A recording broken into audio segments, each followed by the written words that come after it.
I thought I'd show you a couple things while I'm out here. Before I actually load the dehydrator. One of the things are the alcohol wipes. And the alcohol will take off permanent markers. So even though this was marked with permanent marker, it gets off and I have to write it back on it again every now and then. What this is, it's dry cleaning cloths that I've cut in half. The kind that don't have the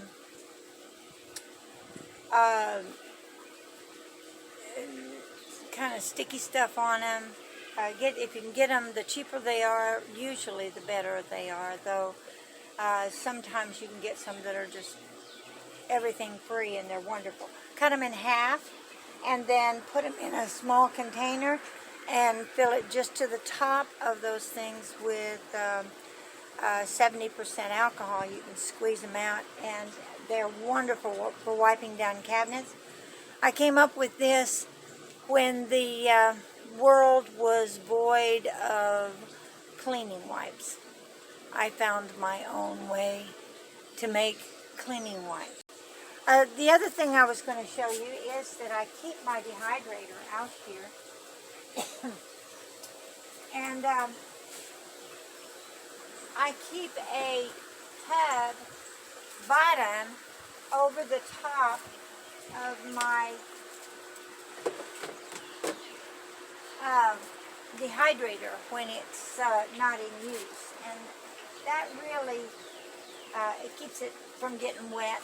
I have the top that I'll put under the knees and the feet, and then click it together when that's what I need.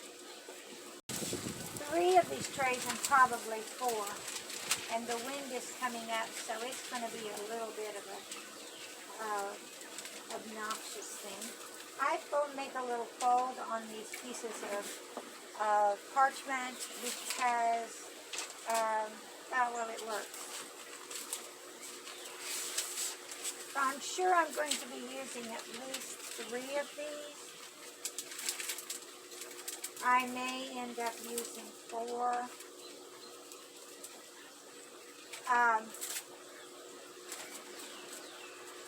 And if I do, then I'll use 4. This is the Tarragon that I prepared last night. I'm going to put it on there and just kind of spread it out on the sheet.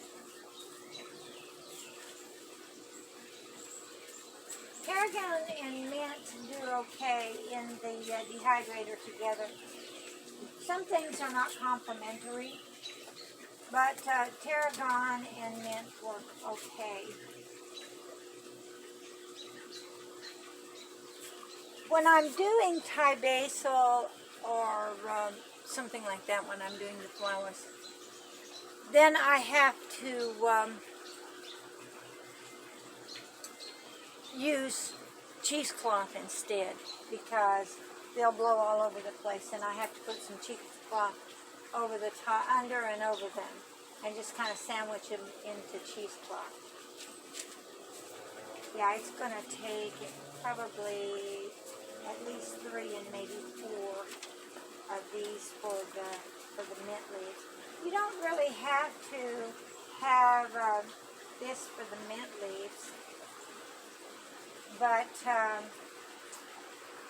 some of my little mint heads are a little bit small and they can fly around in there pretty good. So I go ahead and use the paper for them. As it dehydrates, the paper, the product, the mint or tarragon, the herbs get smaller, or vegetables or fruit or whatever you're dehydrating. As it loses its water, it gets a lot smaller, and so yeah, I may have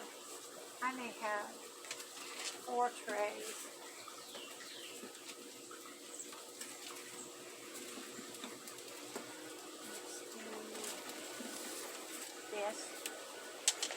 My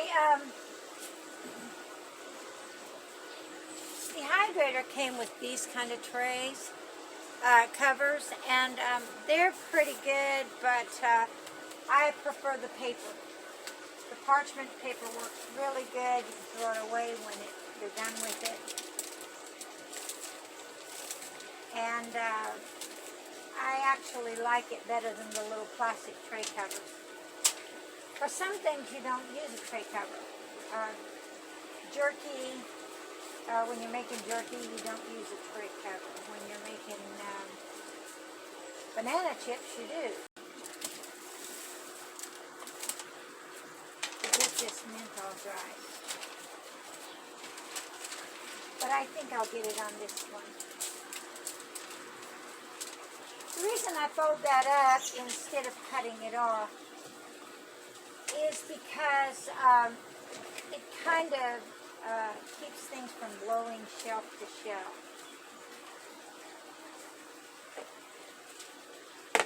Yeah, I'm going to get it on this side.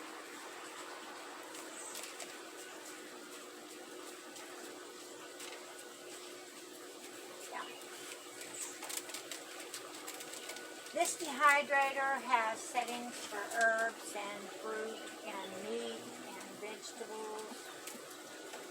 And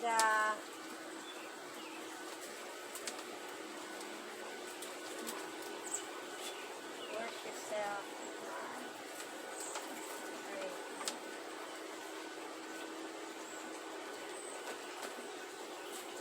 Very soft.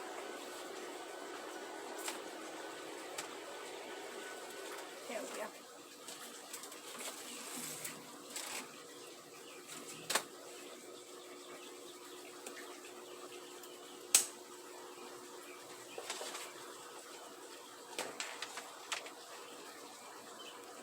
Another piece of Tarragon. Put it right there.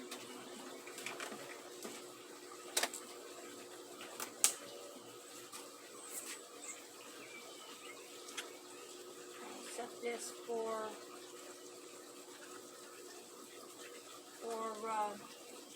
the upper side of herbs and turn it on, and it will do its magic in about 2 hours or so. I will have dried herbs to put up. Okay, I've gotten the mint and the tarragon out of my dehydrator, and I checked them a couple times,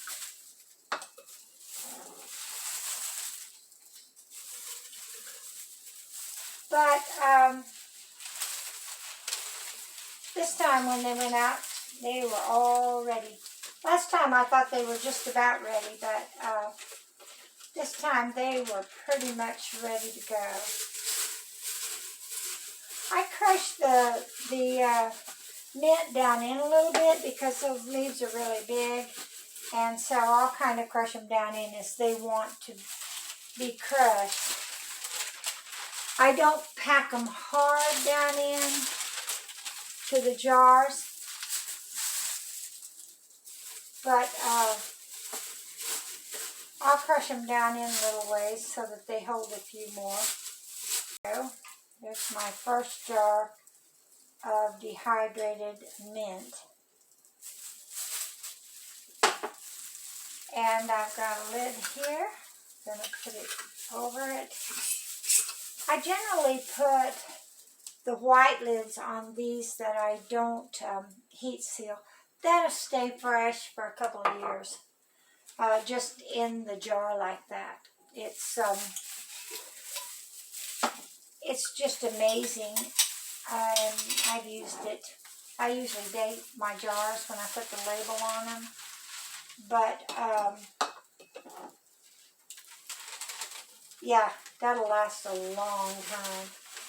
Looks like I'm going to have a little better than 2 jars. I brought 2 jars in. But it looks like I'm going to have maybe 2 bigger jars and a little jar of mint.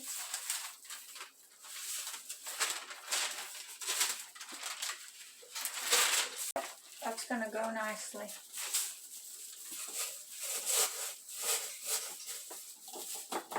It may even take a little more than what I've got in that jar the next time I do mint. I can add to it. It's not sensitive about that at all. And like I say, it stays for a long time. Mint has a lot of antibacterial, antiviral characteristics.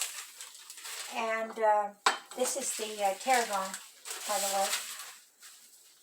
Almost dumped it.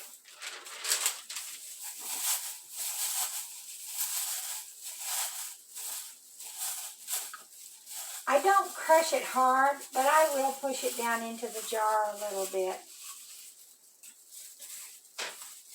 So there is my jar of tarragon.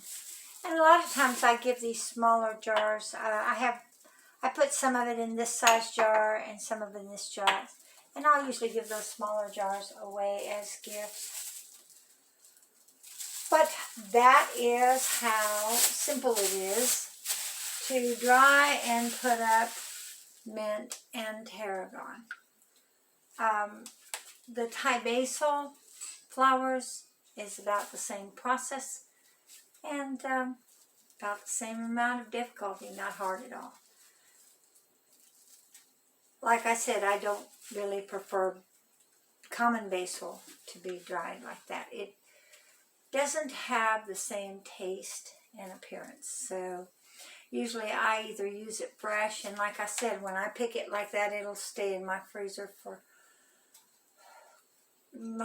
refrigerator for a couple weeks, and then I'll usually make pesto out of it or something like that, and I can freeze a little bit of pesto and reuse it for some sauces and things.